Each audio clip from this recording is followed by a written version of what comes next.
What if walking more isn't the answer after 70 and could even be holding you back?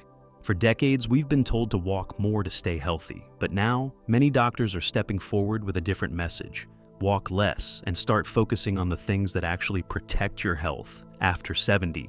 That doesn't mean walking is bad. It means that at this stage of life, your body has different needs. And if you're still relying on long walks as your main form of exercise, you might be missing the 5 things that truly make the difference in how long you stay strong, stable, and sharp. In this video, we're going to talk about 5 essential practices that matter more than walking. Once you reach your 70s, these are not guesses. They're backed by the latest research in aging, mobility, brain health, and long-term independence. Stay tuned until the end because changing your focus in these 5 areas could extend your quality of life, prevent injuries, and even help you live longer. Now, let's begin. Number 1, leg strength through resistance training. One of the biggest myths about aging is the idea that walking alone will keep your legs strong, while walking is helpful. It's not enough to prevent the muscle loss that naturally accelerates after 70. The truth is, your legs need resistance, something to push against to stay firm, functional, and reliable. Without that, even if you walk for an hour a day, you may still lose strength in the very muscles that keep you upright and safe. Think about George, 76, who used to walk 3 miles every morning without fail. He was proud of his routine and assumed it was keeping him in great shape. But over time, he started having trouble getting up from low chairs. His legs felt shaky on stairs, and eventually he fell while reaching for a book on a low shelf. His doctor explained something he'd never heard before. Walking doesn't activate or build all the major leg muscles needed for stability. George had endurance, yes, but strength that was slipping away. The muscles that support your hips, thighs, and knees need targeted activation. That means things like bodyweight squats, seated leg lifts, resistance bands, and standing heel raises. You don't have to go to a gym or lift heavy weights, even just 2 or 3 times a week of gentle strength. Building exercises can make a world of difference. What's important is consistency and choosing moves that engage both your front and back leg muscles. Because here's the truth, when your legs stay strong, so do you. You walk with confidence, you rise without struggle, you prevent falls before they happen. And the stronger your foundation, the longer you maintain your independence. Walking helps your heart, but strength keeps you on your feet. So if you've been skipping resistance training because you thought walking was enough, it's time to give your legs the extra attention they've earned. They've carried you for a lifetime, and they deserve the support to keep going strong. Number 2, balance and coordination exercises. After 70, one of the most overlooked areas of health is balance. You might assume that if you're still walking every day, your balance must be fine, but that's not always the case. Walking follows a predictable rhythm, one foot in front of the other, often on level ground and usually in a familiar setting. But real-life balance requires something more: the ability to react, to adjust, to stay upright when things don't go as planned, and unless you're training for it directly, you may be losing that edge without realizing it. Let's talk about Helen, 80. She took pride in her daily walk around the block. She moved well, kept a good pace, and rarely felt tired. But when her granddaughter accidentally dropped a ball in the kitchen and it rolled near her feet, Helen lost her footing and fell. It wasn't because she was weak or clumsy. It was because her body hadn't practiced recovering from sudden shifts in position. Her coordination was fading, even though she hadn't noticed it. Balance training can be simple and powerful. Standing on one leg while brushing your teeth, walking heel to toe along a hallway, or doing gentle exercises like Tai Chi or controlled marching in place. These practices strengthen the small muscles in your ankles and hips, and they rewire your brain to respond more quickly when something unexpected happens. That moment when you trip on a rug, miss a step, or turn too quickly. Balance training helps you stay upright instead of going down. What's key is making it part of your weekly rhythm, not just hoping your balance is okay, but actually testing and improving it, because falls are the #1 cause of serious injury for people over 70. And they don't always come from weakness. They often come from a split second of lost control. That's why walking alone isn't enough. You need movements that teach your body to adjust, recover, and remain steady no matter what life throws at you. So ask yourself, when was the last time you stood on one foot or turned quickly without grabbing for something? These aren't childish games, they're life-saving skills, and the more you train them now, the more likely you are to avoid the kind of fall that could take months or years to recover from. If you're still watching this video and finding these insights valuable, please comment number 2 below to let me know you're here. And if you haven't subscribed yet, I recommend you subscribe and turn on the bell so you don't miss any videos. Your support helps us continue creating good content to inform and inspire you. Now, let's move forward. Number 3, joint protection through low-impact movement. As we age, our joints carry the weight of every step we've taken.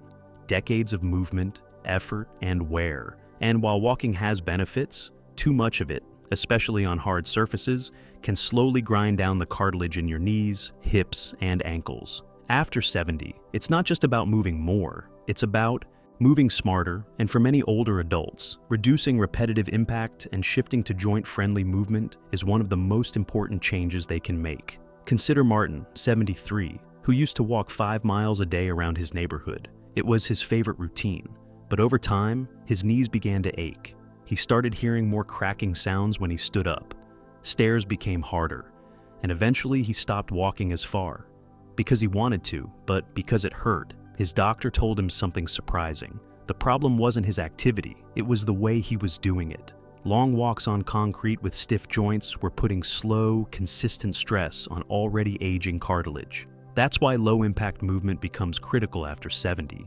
Exercises like gentle stretching, swimming, water aerobics, or cycling on a recumbent bike can keep you mobile without grinding your joints down. Even simple things like hip circles, seated mobility exercises, or floor-based stretching can bring relief and flexibility without the wear and tear of a long walk on hard pavement. The goal is to keep moving, but to do it in a way that respects the structure of your aging body. This doesn't mean you have to stop walking altogether. It just means it shouldn't be your only form of activity, and it especially shouldn't be done without giving your joints the love they need. That includes warming up before any activity, wearing cushioned shoes with proper support, avoiding hills or uneven surfaces if they cause pain, and listening closely when your body sends signals of discomfort, not just powering through. So many people push themselves to keep walking, thinking they're doing the right thing, when their joints are quietly begging for a break or at least a change. The secret to longevity isn't just endurance, it's preservation. And if you want your knees, hips, and ankles to carry you well into your 80s and 90s, you have to treat them like the irreplaceable parts they are. Walking less doesn't mean giving up, it means evolving, and your joints will thank you for it every step of the way. Number 4, brain stimulation. Through intentional mental activity, most people think of physical exercise when they hear the word health, especially after 70. But what many forget is that your brain is a muscle too, and it needs just as much daily attention as your body. Walking may keep your heart pumping, but it doesn't challenge your mind the way focused mental activity does.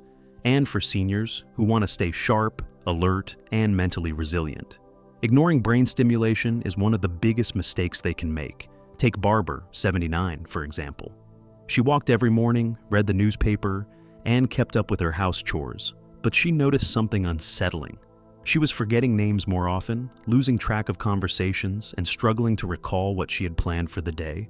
When she mentioned it to her doctor, he asked a surprising question. When was the last time you learned something new? That question stayed with her because while her body was moving every day, her brain was stuck on autopilot. The truth is, your brain needs novelty, effort, and challenge to stay healthy.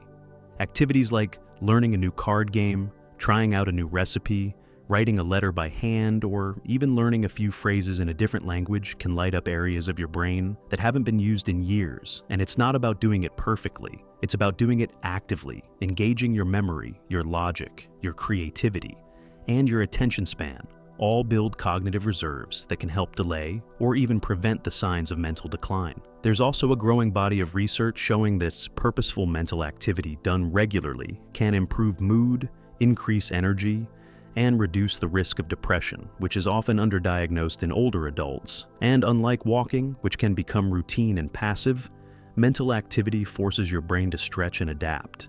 So if your days are filled with the same patterns, watching the same shows, doing the same chores, reading the same headlines, it's time to shake things up. Pick up a puzzle, memorize a poem, join a discussion group, or challenge yourself with something just slightly outside your comfort zone, because a healthy brain isn't built through routine. It's built through curiosity, attention, and effort. And the more you give your brain what it craves, the more it will reward you with clarity, confidence, and connection in the years ahead. If you're still watching this video and finding these insights valuable, please comment number 4 below to let me know you're here. And if you haven't subscribed yet, I recommend you subscribe and turn on the bell so you don't miss any videos. Your support helps us continue creating good content to inform and inspire you. Now, let's move forward. Number 5, cardiovascular support. Through posture and breathing, at first glance, posture and breathing may seem too simple to make a real difference, but after 70, these two quiet habits play an outsized role in supporting your heart, brain, and overall vitality. You might walk every day and still find yourself out of breath, feeling lightheaded or struggling with energy, and the reason isn't always your muscles. It's often how you breathe and how you hold your body. Most seniors were never taught how to breathe deeply, and over time, shallow chest breathing and slouched posture become automatic, limiting oxygen intake and placing more stress on the heart. Think of someone like Leonard, 78. He thought his breathlessness was due to aging. He wasn't overweight, he didn't smoke, and his walking routine hadn't changed in years. But during a physical therapy session after a minor surgery, the therapist noticed something else. Leonard's shoulders were always rounded forward, his chest collapsed, and he breathed in short, quick bursts. He had been walking with poor posture for years. It turned out his oxygen levels were dropping during those walks, making his heart work harder than it needed to. With simple breathing and alignment work, his energy returned in a matter of weeks. This is why diaphragmatic breathing, deep belly breathing, is so powerful. It activates your parasympathetic nervous system, helping you stay calm, focused, and well oxygenated. It also reduces your blood pressure and improves circulation. Combine this with good posture, shoulders back, chin level, spine tall, and you create the best environment for your heart and lungs to work efficiently, especially during everyday movement. It's not about looking a certain way, it's about creating space inside your chest, so your organs can do their jobs without being compressed. And here's the most important part. This kind of breathing and posture work can be done anywhere at any time, while you're sitting, standing, lying in bed, or even walking. The goal is not perfection, it's consistency. Practicing 5 minutes of deep breathing in the morning, doing posture checks during the day, and gently stretching your upper back and chest can transform how you feel by evening.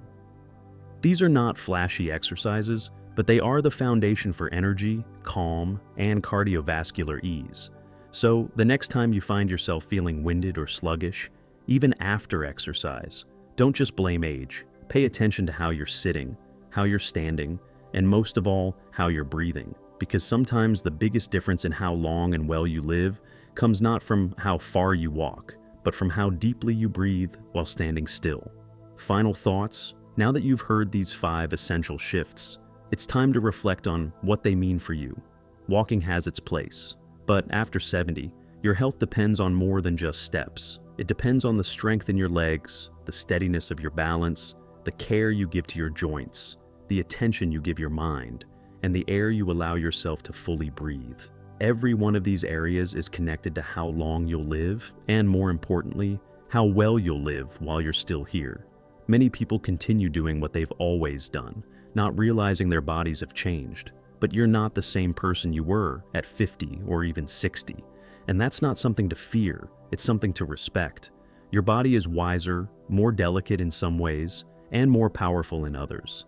It needs a different kind of care now. One that listens, one that adjusts, one that says, I'm not just trying to stay busy, I'm trying to stay well. So if you've been walking every day and wondering why your knees ache or your energy dips or your balance feels a little off, it's not your imagination. Your body is asking for more than just motion. It's asking for targeted intentional care. And the good news is, you can start that care today with one balance exercise, one breathing session, one choice to stand tall, and tomorrow your body will remember. It always does. Thanks, Da. You for joining us today. We'd love to hear from you. Leave a comment below and share one thing you learned today and how you plan to use it in your life. Your thoughts are important to us, so don't hesitate to share them. Reading your comments gives us great motivation and encouragement. If you enjoyed this video and found it helpful, please like, subscribe, and share. Your support helps us continue creating good content to inform and inspire you. Thanks for watching, and we look forward to seeing you in the next video.